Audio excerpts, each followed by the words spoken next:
Regresamos en este rumbo de la mañana y tenemos otra invitada muy especial para todos nosotros. Siempre. Y se trata de doña Minú. Usted la conoce, Minú Tavares Mirabal, quien es la fundadora de Opción Democrática, fue legisladora mucho tiempo y una figura importantísima en el espectro político y sobre todo su familia, las luchas, los años, la mujer, los espacios. Minú Tavares Mirabal nos honra con su presencia en este rumbo de la mañana. Feliz año, gracias por estar con nosotros. Gracias a ustedes por invitarme a recomenzar las actividades políticas en el año 2024, que será bien activo, pero la verdad es que como que estaba en pausa todo, por el fin de año, por la Navidad. Así que aprovecho para felicitar a todo el pueblo dominicano por este año, para desearle que sea de transformaciones positivas para su calidad de vida. Amén, así sea. Minú, arrancar. Estamos en un año electoral. Las elecciones municipales son dentro de 40 y tantos días, las presidenciales en 5 meses. Ustedes han presentado Opción Democrática, una nueva organización con unos colores interesantes. Yo, desde afuera, ¿verdad? No estoy inmerso en el activismo político partidario, pero evidentemente por mi trabajo tengo que estar monitoreando y dándole seguimiento a los partidos. Y yo le puedo decir a usted, no porque esté aquí, dentro de las opciones alternativas o las más jóvenes, yo lo siento a ustedes como los más dinámicos, los más activos, los que están con más presencia. Por ejemplo, los representantes de ustedes pueden ser pocos en el Congreso, pero siempre están como en el tema, ¿verdad? Entonces, las expectativas primero de ustedes con relación a este proceso electoral, ¿qué van sintiendo? Ya usted es una mujer experimentada, y las expectativas de la participación de ustedes como Opción Democrática en estos procesos que se avecinan. Bueno, las expectativas nuestras son cumplir, hacer todo el trabajo para alcanzar las metas que nos propusimos hace precisamente un año hoy, que nos reunimos como dirección política para trazar una ruta electoral, unas estrategias y alcanzar unas metas que son por las que estamos trabajando. Y eso, bueno, pues eso me da mucho gusto.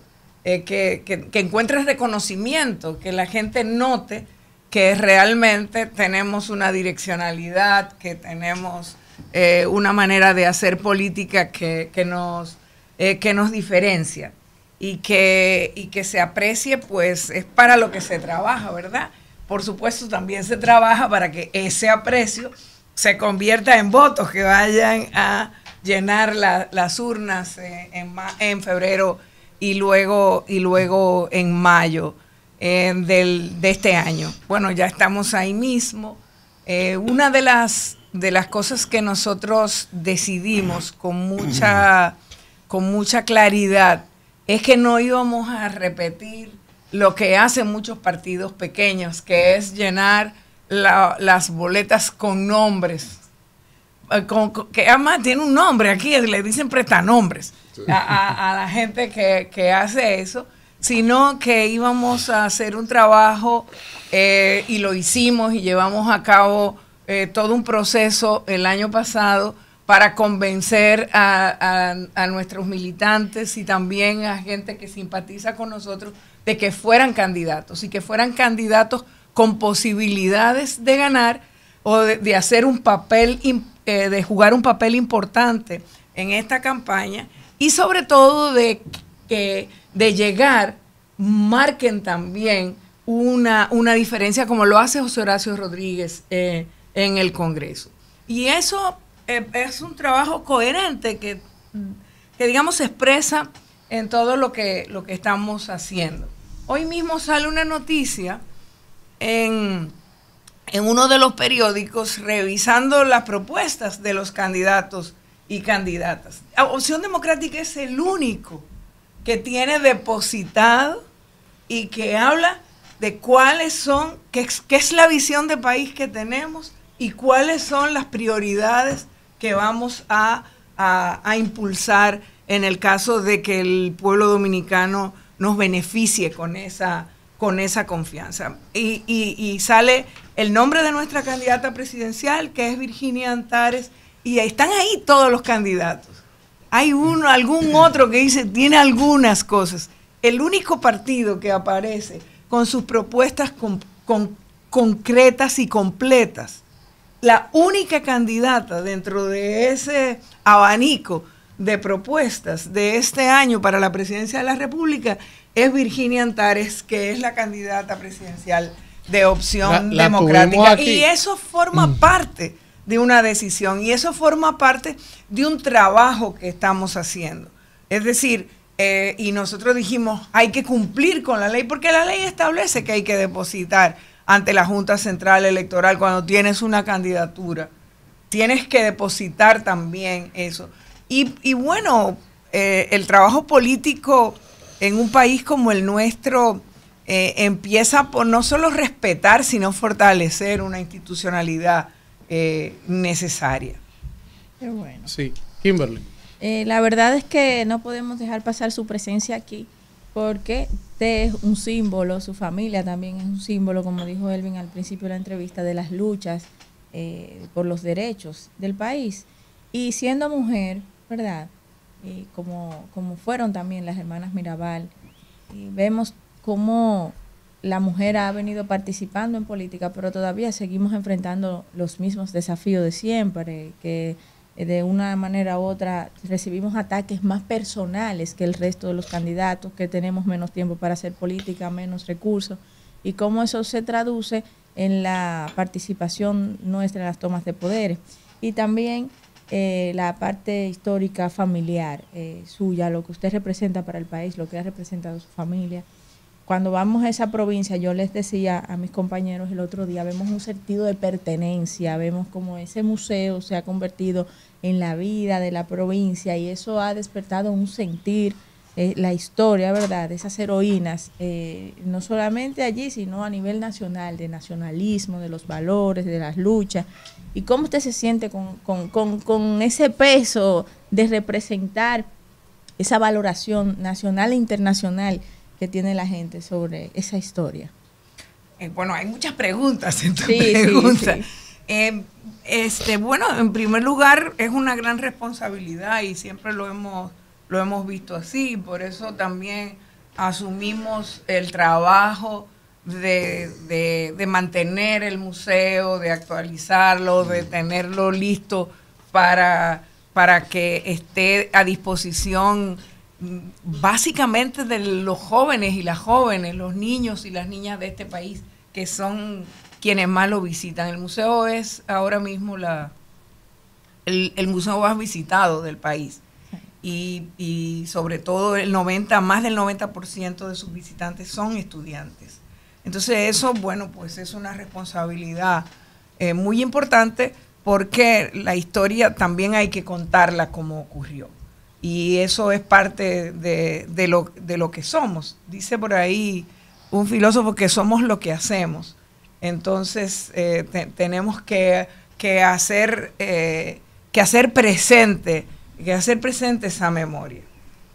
Bueno, eso con respecto al museo. La provincia, por supuesto, es una provincia con características muy particulares que pueden enorgullecer y servir de modelo. Bien. Incluso ha servido de modelo a otras provincias del país, y eso tiene que ver en gran medida con el hecho de que hay un tejido social, una conciencia de participación también. No solamente el museo llama la atención. La provincia es la sede de la única escuela pública de este país modelo, sí, que es el Liceo Científico. Participaron en la NASA, salió un equipo de allí. No, varias veces, no solamente han participado, han ganado premios los estudiantes. Sí. Y la escuela, que es una escuela pública, el nombre tiene el nombre de Miguel Canela Lázaro, que fue un científico nacido en la provincia. Okay. Y también hay un centro, Tejada Florentino. Sí. Y pues el liceo es un liceo público, sí, pero que puede competir en resultados, sí, con las más caras instituciones de Así educación privadas de la República Dominicana. Así es. Con Allá en estudiantes. Salcedo. Sí, allá en Sí, sí, sí, Salcedo. sí. En realidad está en Villa Tapia, que es uno de los 3 municipios de la provincia. Y el liceo, los resultados, los estudiantes salen hablando inglés, francés, son es de Claro. altísima calidad. Competencias científicas que han tiene un ganado. método y tiene un método, el método STEAM, que Sí. es ciencia, tecnología, Tecnología. ingeniería, artes, matemáticas, con el que los estudiantes se gradúan. Y nosotros como Fundación Hermanas Mirabal en la provincia también asumimos la responsabilidad de cogestionar la escuela Hermanas Mirabal en Ojo de Agua, que es la escuela donde donde estudiaron las muchachas, donde se alfabetizaron. Sí. Una escuelita, y nosotros también, esa escuela se ha convertido en una escuela experimental y con ella trabajamos. Bueno, eso es lo que tiene que ver con la responsabilidad, con el compromiso, no solo con la memoria, sino con la historia de la República Dominicana. Y luego, pues también, por supuesto, con las mujeres. Hemos avanzado mucho en la República Dominicana y en el mundo, y falta muchísimo más por avanzar todavía. Para mí el reto fundamental en un país como el nuestro, que es un país que sigue siendo un país muy pobre, que sigue siendo un país con muchas dificultades y con mucha deficiencia en el ejercicio y en la garantía de los derechos de los humanos y de las humanas. El reto es que seamos capaces de insertar nuestras agendas como mujeres para conseguir esa igualdad sin la cual no es posible avanzar en una agenda que esté insertada en las necesidades, en el ejercicio de derechos de todos los dominicanos y las dominicanas. Nuestras agendas son las agendas de la gente, son las agendas y tienen que ser, y eso no lo podemos perder de vista. Y entonces, y yo digo siempre que por eso estamos en la política, porque la política lo abarca todo, lo debe abarcar todo, y permite, además, es la única actividad que permite cambiar la sociedad. Y para que la vida de las mujeres cambie, tiene que cambiar la vida del país en el que vivimos. Y eso es lo que nos proponemos siempre en Opción Democrática, la transformación del país en uno más justo, en uno donde la gente pueda tener y vivir con más calidad y sobre todo también con más dignidad. Víctor. Menú, un placer siempre, Gracias. honrado siempre tenerle, porque con usted podemos hacer una entrevista hasta de antología, y que para el tema de los debates nacionales. Y a propósito, año 2024, nuestra democracia se pone a prueba nueva vez, un año donde se elige el 100% de nuestros cargos electivos, y la valoración de Opción Democrática en ese contexto, y sobre todo en lo que ha significado el gobierno del PRM, que llegó con un empoderamiento social y que en la práctica aparentemente es un gobierno de redentores, que han hecho arrepentir mucha gente que estuvieron con ellos por ahí. ¿Cómo calificar los desafíos del año 2024 en términos electorales al gobierno del PRM en sentido general? Bueno, habría que calificar, habría que digamos, aproximarse a los desafíos del país, porque los desafíos de la política son los desafíos de la República Dominicana, aunque se quiera tanto negar y aunque se quiera tanto satanizar la política. Todo lo que se haga y todo lo que resulte de este proceso electoral, que tiene 2 momentos, en febrero y en mayo, va a afectar la vida de la República Dominicana. Correcto. La va a impactar, la va a orientar hacia un objetivo o hacia otro, o hacia el estancamiento, que es tal vez uno de los peligros más grandes. Y de alguna manera yo pienso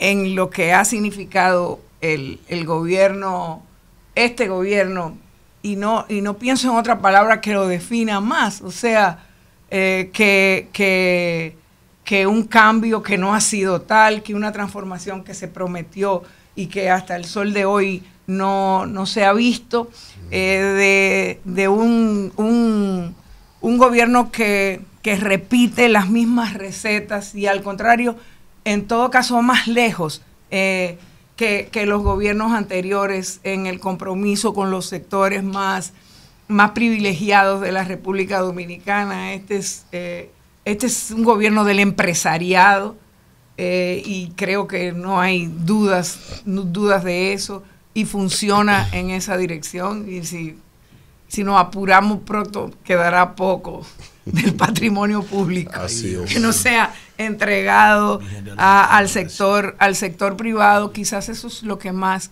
define a este gobierno, que vino efectivamente con muchas promesas, respondiendo a una gran movilización social que se dio en nuestro país como rechazo a gestiones anteriores y a temas muy álgidos que han terminado movilizando a la gente, como el tema de la corrupción, y que sin embargo pues también ha estado cargado de escándalos de corrupción, a pesar de que llegó con esa bandera.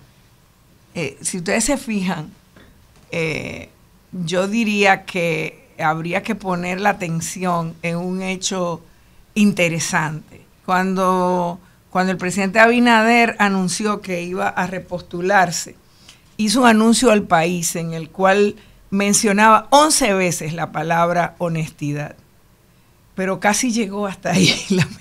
Terminó con ese anuncio, el tema desapareció de esos discursos, desapareció de esa campaña, y sería interesante preguntarse por qué, y si es que se han dado cuenta o si es que los propios escándalos, entiéndase, tienen nombres y apellidos, les han hecho revisar esa estrategia. Israel. Un privilegio. Yo me voy a montar en el tema político nuevamente. Tuvimos el privilegio aquí. Y todo es político. Claro que sí. Tuvimos el privilegio de recibir y entrevistar a Virginia, su candidata. Pero nos gustaría saber, y también para que la gente se edifique, ¿cuántos candidatos a la municipalidad tiene Opción Democrática, y asimismo también al y a Congreso? Nicole también, creo que sí, la candidata diputada Nicole, muchacha brillante. ¿Cuántos candidatos al Congreso y cuántos candidatos a la municipalidad? Nosotros somos un partido pequeño, ¿verdad? Y no intentamos negarlo para nada. Somos también un partido en crecimiento. Somos un partido audaz. Somos un partido que se atreve. Un partido que tiene vocación. Tiene vocación de poder y está en la política, no de ninguna manera con un espíritu testimonial. Esa no es nuestra característica. De modo que, como dije al principio, nosotros escogimos tener candidatos que fueran candidatos que capaces de atraer, capaces de marcar una diferencia y capaces de tener propuestas y de llegar, y de que cuando lleguen eso pueda verse, como mencioné antes a José Horacio, y el trabajo innegable que ha hecho desde el Congreso Nacional. Nosotros tenemos, digamos, algunas docenas de candidatos a diputados con posibilidades de alcanzar una curul. Eso depende de muchísimos factores, y sobre todo depende de factores que no controlamos, como la falta de idoneidad en el proceso electoral. Y lo sabemos, eso es algo innegable. Hemos estado abogando desde hace tiempo porque haya se tomen medidas fundamentales para garantizar que las elecciones sean limpias, libres, competitivas. Idoneidad, no corrupción. Bueno, también, pero yo pienso que estamos hablando de procesos electorales que no son democráticos realmente, porque nada más hay que salir a las calles y ver el abuso de recursos, de usos de recursos públicos o de uso de otro tipo de recursos también, no solamente son los públicos. O sea, aquí no se respeta nada, aquí hay una competencia de dinero que en las calles se puede apreciar por la cantidad de vallas, por el irrespeto a las leyes, en la propaganda, en el tiempo en que se podían hacer esas propagandas, y no se hizo nada. O sea, para que haya una competencia democrática tiene que haber la posibilidad de competir en igualdad, y eso no existe, eso no está garantizado por el sistema. Lo otro es, y era lo que iba, es el tema de cómo, digamos, cómo se cuentan los votos en la República Dominicana. Y aquí sabemos lo que ocurre en las urnas el día de las elecciones. Y no solamente con el despilfarro de recursos cuya proveniencia no se conoce, y ahí podríamos entonces hablar de la corrupción, para repartirlo frente a los colegios electorales. Frente a los colegios electorales, en algunos lugares eso parece un mercado público, y eso es un espectáculo que debiéramos proponernos todos los políticos y las políticas dominicanas, terminar con él. Pero ahí está. Pero eso no es lo más grave que ocurre ese día. Lo más grave que ocurre ese día sucede justo cuando se termina la votación. Cuando se termina la votación, que es pública, entonces las mesas donde están funcionando cierran las ventanas, se trancan. Una locura. O sea, entonces un escrutinio que debiera ser público se convierte en secreto. Y ahí se cambia el voto, ahí se cambia la voluntad popular, que debe estar garantizada por la Constitución de la República y por los órganos como la Junta Central Electoral, que están obligados a garantizar eso. Entonces, ese es uno de los temas más complicados y al mismo tiempo más fáciles de resolver, porque vivimos en un momento en que es muy fácil, todo el mundo puede transmitir desde uno de esos lugares, y ahí se acabaría esa asociación de malhechores que se produce. Una transmisión en vivo. Nosotros propusimos una transmisión en vivo del conteo. Y dijimos, tiene que ser público, debieran estar las ventanas abiertas, todo el que quiera puede mirar lo que se está haciendo. Y eso afecta a todo, o sea, incluso a lo interno de los propios partidos. O sea, si hay un candidato o una candidata que tiene control de los delegados de un partido de esos grandes, puede conseguir que los votos, los delegados se lo sumen a ellos en contra de otros candidatos, y eso yo quizás no ha votado en contra de que entonces cambian la voluntad, y eso realmente sería quizás uno de los avances más importantes que se deberían dar.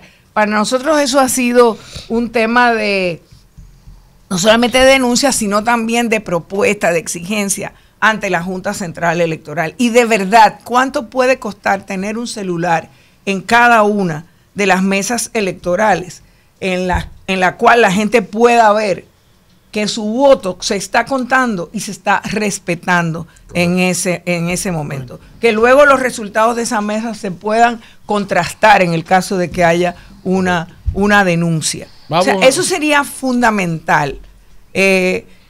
Y ni que hablar de que eso también disminuiría los altísimos costos que tienen las elecciones en un país como el nuestro. Son algunos de los temas. Bueno. Entonces, bueno, pues sí, vamos a ver que nuestros candidatos y candidatas sean capaces de sobreponerse a esa situación, a esa a ese condicionamiento tan antidemocrático que es la participación en la República Dominicana. Recordarle a la gente que estamos conversando con doña Minú Tavares Mirabal, ¿eh? Así que la audiencia que nos sintoniza por radio, para que si sintonizaron un poco tarde, estamos conversando con Minú Tavares Mirabal. Alfredo. Minú, gracias nueva vez por honrarnos con su presencia aquí. Usted es una mujer de mucha historia y trayectoria junto a su familia. Y nosotros valoramos y respetamos grandemente eso. Yo quiero saber, ¿qué opina usted como política, como ciudadana, de la situación económica? ¿Cómo usted pudiera darnos una evaluación de la situación económica de la República Dominicana en manos del presente gobierno? Que nos hable un poquito su opinión sobre el tema de inseguridad, que ha sido el hándicap, uno de los hándicaps de esta administración, los gastos, el tema de inversión, que se dice que este es el gobierno en los últimos 14 años con más baja inversión, es decir, en los gastos de capital, se ha enfocado más en lo corriente, y esta degradación de los servicios y el abandono del campo. ¿Cuántas preguntas son? No, pero así, ¿no?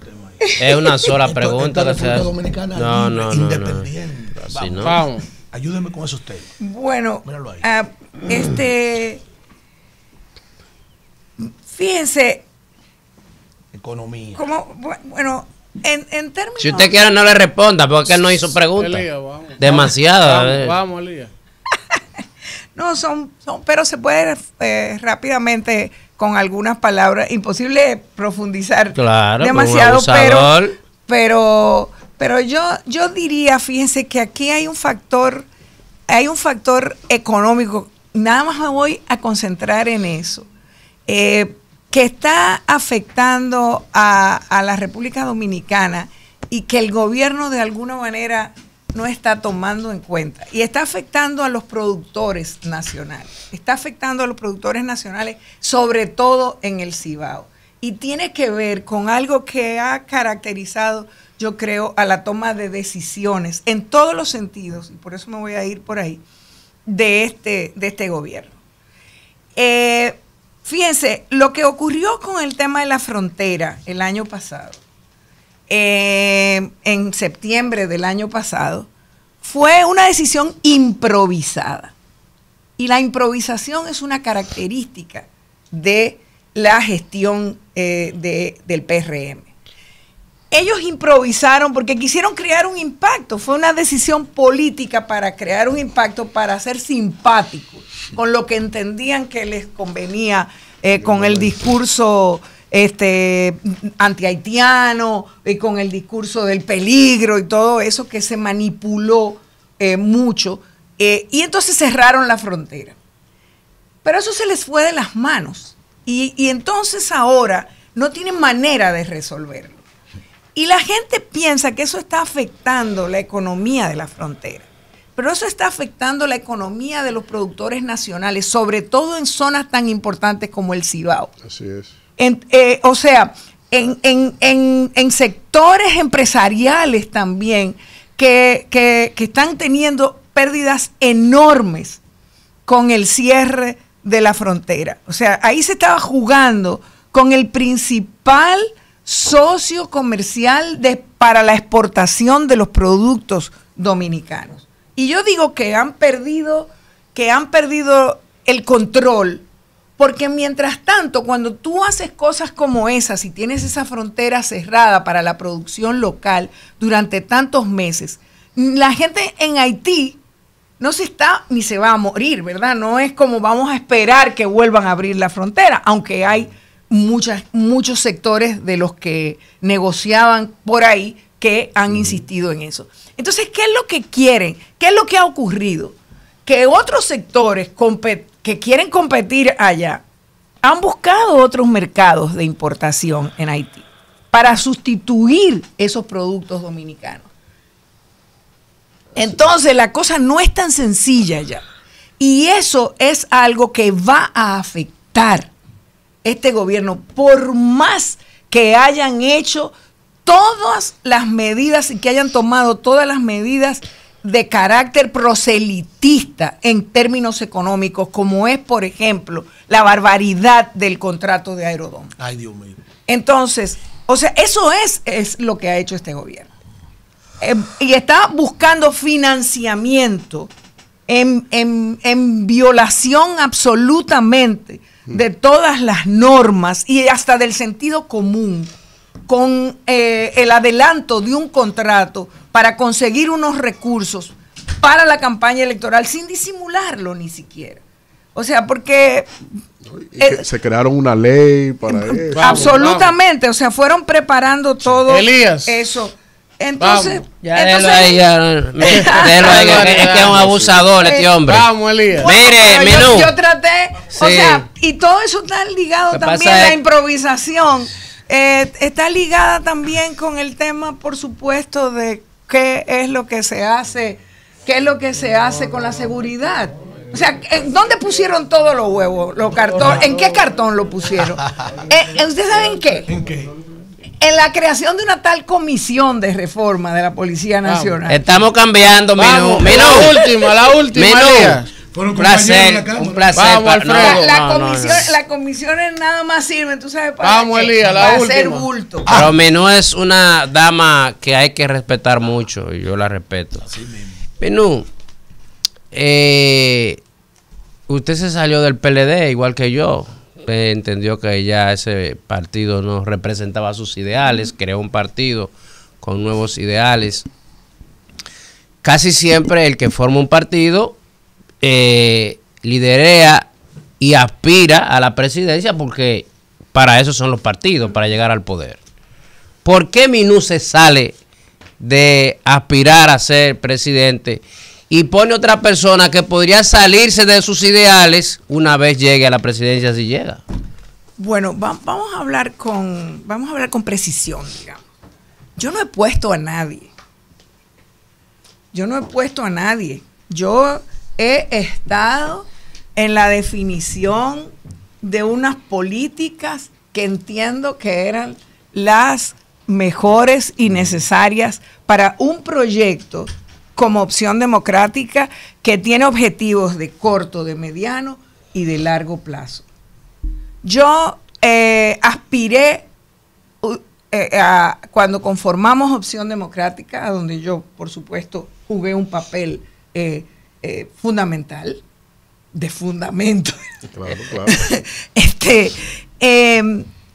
Dije y entendí que ese momento en el cual recuperamos la personería jurídica y la posibilidad de participar políticamente, el partido necesitaba de mis esfuerzos como partido, y a eso me he dedicado. Y una de las medidas, de las decisiones que tomamos cuando aprobamos los primeros estatutos del partido, los estatutos actuales, fue que la presidencia del partido no podía aspirar, quien ocupara la presidencia no podía aspirar a la presidencia de la República. Así que nosotros estamos en este momento fundacional y nosotros tenemos el objetivo de decirle al país que aquí sí hay relevos posibles. Que aquí esto es difícil de entender, esa decisión mía en un país como el nuestro, a donde nos acostumbramos a tener presidentes que parecían eternos o que parecían querer eternizarse. Y luego después los dirigentes que han continuado quisieran poder copiar ese modelo. Pero esa fue la decisión, y fue una decisión que tomó el partido. No fue como que yo puse a nadie. Okay. Entonces, ni además no lo pretendo. Por supuesto tengo opinión, por supuesto lo que yo digo es importante. Yo sé que tiene influencias, pero yo fui coherente y espero seguir siéndolo. Nosotros queremos un instrumento. Y esa es nuestra principal y nuestro principal motivo, nuestro principal interés. Queremos conformar un instrumento político que garantice las transformaciones que la República Dominicana necesita. Gracias, O sea que, gracias. Y antes de necesitamos irte, generaciones, tú necesitamos gente que sea capaz tú dejas hablar a de nosotros muchísimo, que uno hable. capaz de jugar el papel, y yo lo estoy jugando también, nada más Mira, no se Menú, hace desde la yo aspiración critico propia. de los partidos, Eso es ejemplar. incluyendo el mío, que ponen en los estatutos que el que es presidente de la República o presidente del partido no puede aspirar a un puesto, y desde que llegamos al poder lo cambiamos. Los Pero se estatutos. cambió para que Critico Luis se eso. elija, pues dime pero tú. lo acabo de Isidro, decir, que ¿quién? critico Vamos, al Isidro. tercero.